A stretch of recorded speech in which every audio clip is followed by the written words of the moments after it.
अस्सलाम वालेकुम स्टूडेंट्स। आज हमारा जो टॉपिक है वो साइंटिफिक मेथड है। साइंटिफिक मेथड क्या होता है? The scientific method is the structured process involving several की स्टेप्स। ये एक स्ट्रक्चर्ड प्रोसेस होता है, यानी कि इसको हम स्ट्रक्चरली जो है वो एक प्रोसेस किया जाता है, बाकायदा मैकेनिज्म है, प्रोसेस है, गो थ्रू किया जाता है हम स्टेप्स के अंदर से। ठीक है, सीवरल की स्टेप्स हैं। तो हमारा जो है वो 9th बेसिक लेवल है, इसके अंदर जो है वो हम मेजर 4 स्टेप्स को डिस्कस करेंगे। ठीक है, मेजर 4 स्टेप्स। वैसे तो इसके ज़्यादा स्टेप्स हैं, 5 भी हैं, 6 भी, 7 तक चलते। ठीक है, हमने 4 को डिस्कस करना है। That guide you in exploring and understanding chemicals. तो हम इसको क्यों यहाँ पे यूज़ करते हैं साइंटिफिक मेथड को? हम एक्सप्लोर करने के लिए, अंडरस्टैंडिंग द केमिकल्स को समझने के लिए हम लोग जो है वो साइंटिफिक मेथड यूज़ करेंगे, यानी कि साइंसी तरीक़ाकार है। ठीक है, एक तो जैसे हम लोग घरों में भी कुछ जो है वो एक तकनीक्स तरीक़ाकार यूज़ कर रहे होते हैं, इसी तरीके से हम जब केमिस्ट्री के अंदर आते हैं तो हमें एक प्रोसेस से गुजरना पड़ता है, चीज़ों को समझना, अंडरस्टैंड करना पड़ता है। तो उसके अंदर जो है वो साइंटिफिक मेथड है। जब साइंस के नॉलेज को अंडरस्टैंड करना है तो वो हम साइंटिफिक मेथड यूज़ करते हैं। तो उसके अंदर जो हमारे मेजर 4 स्टेप्स हैं वो कौन से हैं? वो हमारे हैं पास हैं ऑब्जर्वेशन। सबसे पहले हमने चीज़ों को ऑब्ज़र्व करना होता है। हाइपोथेसिस है, ठीक है, जिसमें हम सॉल्यूशन फाइंड करते हैं उस चीज़ का। ऑब्जर्वेशन से मुराद होता है आस्क अ क्वेश्चन के बारे में देखना है कि मतलब क्या प्रॉब्लम आ रही है, ये हमारा क्वेश्चन है कि इस चीज़ को ऐसे होना चाहिए, वो हमारा क्वेश्चन, वो ऑब्जर्वेशन है। अब उसको हमने आगे हाइपोथेसिस प्रोसेस से जो है वो पासवे करना होता है। हाइपोथेसिस के अंदर हम सॉल्यूशन फाइंड करते हैं कि ये सॉल्यूशन हो सकता है। ठीक है, अब नेक्स्ट वन हमारा जो है वो एक्सपेरिमेंटेशन है। एक्सपेरिमेंटेशन के अंदर जो है हम उसको प्रोसेस को करके देखते हैं, ट्राई करते हैं। ठीक है, बाय प्रैक्टिसिंग। फिर ड्राइंग कंक्लूजन, तो फिर हम अपना आंसर फाइंड करते हैं। तो आंसर फाइंड करने के 2 तरीके हैं। एक तो ये हो सकता है कि हमने हाइपोथेसिस किया, सॉल्यूशन फाइंड किया, एक्सपेरिमेंटेशन उसको प्रोसेस करके देखा, लेकिन कंक्लूजन क्या आया? नेगेटिव आ गया, यानी कि वो हमारे पास जो है वो उसका हल नहीं फाइंड हुआ। तो हम इसको वापस ले जाएंगे हाइपोथेसिस के अंदर, फिर हम अगेन कोई और सॉल्यूशन ढूंढेंगे उसका। ठीक है, फिर हम एक्सपेरिमेंट उसके ऊपर परफॉर्म करेंगे, फिर हम उसकी कंक्लूजन फाइंड करेंगे। अगर वो गो थ्रू होकर मेरा एक्यूरेट आंसर आ रहा है, यानी कि परफेक्ट है, वो हमारे जो सॉल्यूशन रिक्वायर था, वो हमें डिज़ायर जो है वो अवेलेबल है, तो हम उसको थ्योरी के तौर पर कह देते हैं जी ये वाला जो है वो सॉल्यूशन एक्यूरेट है। जैसे यहाँ पे आपको दिखाया गया है ऑब्जर्वेशन है। सबसे पहले हम चीज़ को ऑब्जर्व करते हैं क्या चीज़ है, फिर हम उसका सॉल्यूशन फाइंड करते हैं। ऑब्जर्वेशन को हम कह सकते हैं टू आस्क क्वेश्चन, यानी कि क्वेश्चन है आपके पास, स्टेटमेंट है। ठीक है, why sunrise always in the east, sun जो है, सूरज जो है वो मशरिक से ही क्यों निकलता है हमेशा, ये क्वेश्चन हो गया। हाइपोथेसिस, अब उसका सॉल्यूशन फाइंड करना है हमने कि ऐसा क्यों है। ठीक है, तो यानी कि मूवमेंट्स को देखेंगे, अर्थ अराउंड प्लैनेट्स की मूवमेंट्स को देखेंगे, उसकी लोकेशन को देखेंगे, सन की, वो वाला हाइपोथेसिस आ गया। एक्सपेरिमेंट, उसको चेक करेंगे कि ये जो है वो हमारा ईस्ट से ही क्यों जो है वो राइज अप होता है, तो इसको हम बार बार जो है टेस्ट करेंगे, या फिर इसके ऊपर हम देखेंगे कि हमारी जो अर्थ है वो राउंड है, स्फेरिकल है, तो वो रोटेट कर रही, किस तरीके से मूवमेंट्स चल रही है, तो वो सारा कुछ इसमें आ जाएगा एक्सपेरिमेंट में। अब अगर हमारा एक्सपेरिमेंट सक्सेसफुल है, हम उस चीज़ को समझ चुके हैं, वो एक्यूरेट है, तो वो हमारे पास आ जाता है लॉ की सूरत में, मतलब हम उसको कहते हैं वो एक्यूरेट है, वो इसका सोल्यूशन है इस चीज़ का।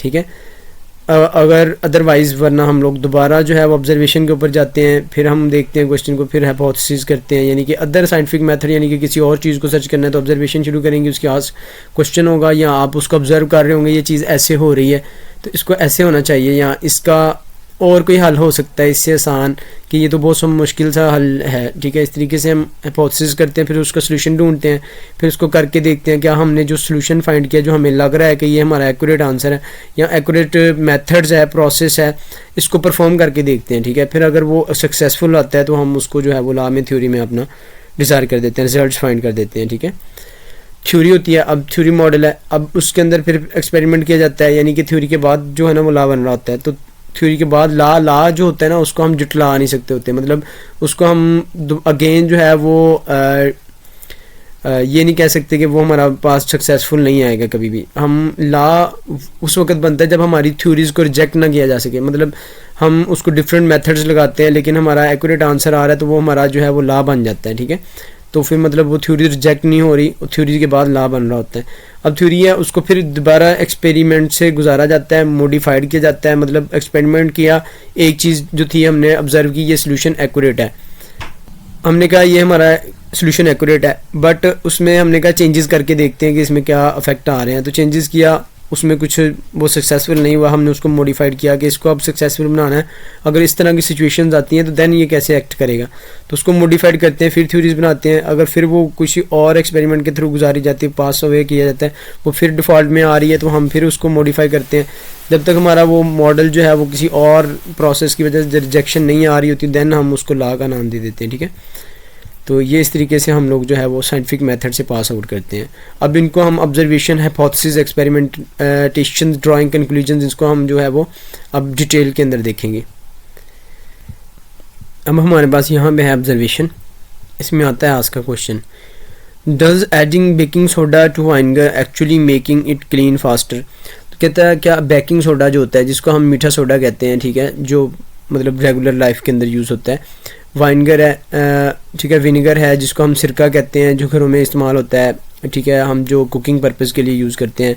बेकिंग सोडा को कुकिंग प्रोसेस के लिए भी यूज़ किया जाता है, इसको ब्रेड के अंदर ज़्यादातर यूज़ करते हैं हम लोग। ठीक है, actually make it clean faster, अगर हम कहता है कि हम लोग इनको बेकिंग सोडा और विनेगर को जो है वो रिएक्शन करवाते हैं तो वो हमारे पास क्या बनता है, क्लीन फास्टर्स बनता है, मतलब अच्छी क्लीनिंग, एक सॉप सा बन जाता है, एक सोल्यूशन बनता है जिसको हम क्लीनिंग पर्पज़ के लिए यूज़ कर सकते हैं। क्या ये ऐसे ही है, क्या ये सही बात है? ठीक है, इसको हमने चेक करना है। अब हम हाइपोथेसिस करेंगे, इसका प्रॉपर सोल्यूशन फाइंड करेंगे, करके देखेंगे। अब हम लोग maybe baking soda fizzes because it react with the vinegar creating tiny bubbles that drift away। तो कहता है कि मे बी ये हो सकता है कि बेकिंग सोडा को जब हम रिएक्ट करवाते हैं, फिजिश करता है, फिजिक्स होता है, because it react with the vinegar, जब हम विनेगर के साथ इसको हम ट्रीट करवाते हैं। ठीक है, एसिटिक एसिड है एक्चुअली हमारा विनेगर जो होता है, और बेकिंग सोडा जो है वो सोडियम बाइकार्बोनेट है। ठीक है, ये इनके केमिकल फार्मूलाज हैं।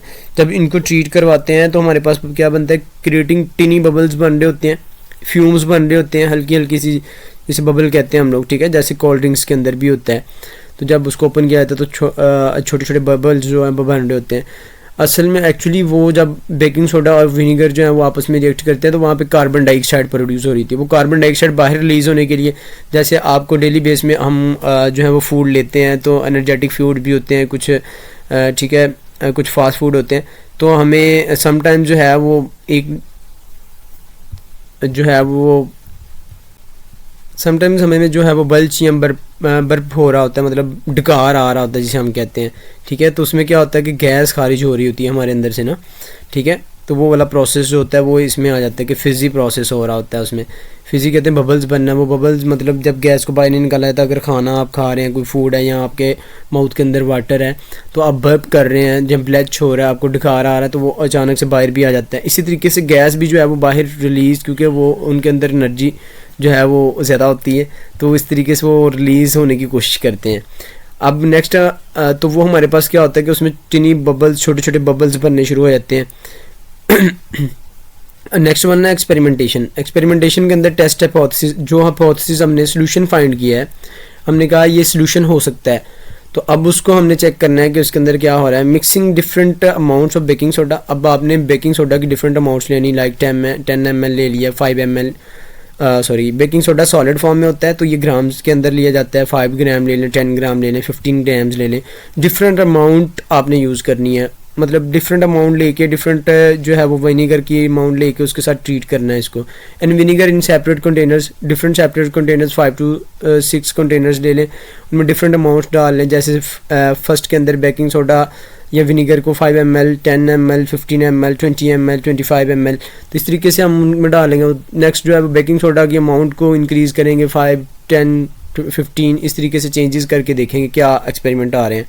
Keeping everything else the same, और इसके एनवायरनमेंट सेम रखना है हमने, मतलब टेम्परेचर कोई बढ़ाना नहीं है, कोई रूम टेम्परेचर पे कर लिया, बाद में हमने जो है विंटर में जाके ऐसा नहीं सिस्टम करना, एक ही टेम्परेचर के ऊपर, यानी कि अगर रूम टेम्परेचर सारा कुछ वो वन टाइम ही रूम के अंदर ही कर लें ताकि टेम्परेचर सेम है उस वक्त। You can be sure the baking soda is only suspect, तो इसमें आपको लगेगा कि मतलब इसमें ये होता है कि हर बार जो है वही एक्सपेरिमेंट आ रहा है कि कार्बन डाइऑक्साइड रिलीज़ हो रही है, फिजिक्स बन रहे हैं आपके पास।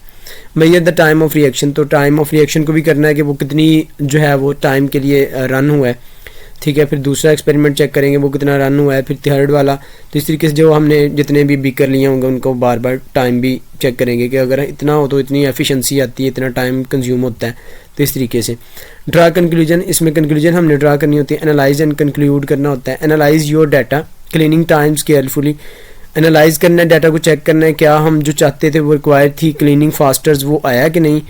Do the result support your hypothesis, क्या हमारे हाइपोथेसिस जो हमने सोल्यूशन फाइंड किया था, जो सोल्यूशन कहा था कि अगर हम बेकिंग सोडा को यूज़ करते हैं यानी कि ट्रीट करवाते हैं तो क्या वो क्लीनिंग एजेंट बनता है कि नहीं। इफ़ नॉट, अगर नहीं बन रहा है, make changes according in hypothesis and experimentation, फिर उसको चेंज करें, हाइपोथेसिस कोई और फाइंड करें, फिर उसका दोबारा से एक्सपेरिमेंट करें। ठीक है, यहाँ पे मेकिंग ऑब्जर्वेशन है, आपने ऑब्जर्व किया है इसको कि ये क्लीनिंग फास्टर बनाना है, कैसे बनेगा। ठीक है, इसको ट्रीट करके देखना है। हाइपोथेसिस किया हमने, उसको प्रपोज सोल्यूशन किया, एक्सपेरिमेंट किया, उसको चेक किया, टेस्ट किया, ड्रा कंक्लूजन, और हमने आंसर फाइंड किया कि वो पॉजिटिव है या नेगेटिव है। ठीक है, अगर वो पॉजिटिव है तो एक्चुअली ये हमारा आंसर ठीक है। ठीक है, ड्रा कंक्लूजन फाइंड कर देंगे। अगर वो हमारा ट्रू सोल्यूशन ट्रू फॉल्स है तो हम दोबारा से जो है वो हाइपोथेसिस फाइंड करेंगे, फिर एक्सपेरिमेंट करेंगे, देन हम कंक्लूजन फाइंड करेंगे। तो ये प्रोसेस है, ठीक है, हमारा साइंटिफिक मेथड का। अभी ये सिंपल एक हमने एग्जांपल देखी थी, ठीक है, इसको हम इंशाल्लाह क्लास के अंदर परफॉर्म भी करेंगे। ठीक है, क्योंकि ये चीज़ें जो हैं केमिकल्स जो हैं ये इजीली अवेलेबल होते हैं हमारे डेली जो है वो होम के अंदर भी अवेलेबल है। ठीक है, तो हम इसको टेस्ट कर सकते हैं इजीली। ओके, हमारा नेक्स्ट टॉपिक इंशाल्लाह इसके ऊपर जो है इनकी प्रॉपर डेफिनेशंस को हम चेक करेंगे, ऑब्जर्वेशन को, हाइपोथेसिस को, एक्सपेरिमेंटेशन को, एनालाइजिंग एंड ड्रा कंक्लूजन्स को। ठीक है, अभी जो है ये एक एग्जांपल थी जो आपके माइंड के लिए यानी कि अंडरस्टैंडिंग के लिए आपको दी गई है। ओके, अल्लाह हाफिज़। चैनल को सब्सक्राइब करें। Thank you for watching.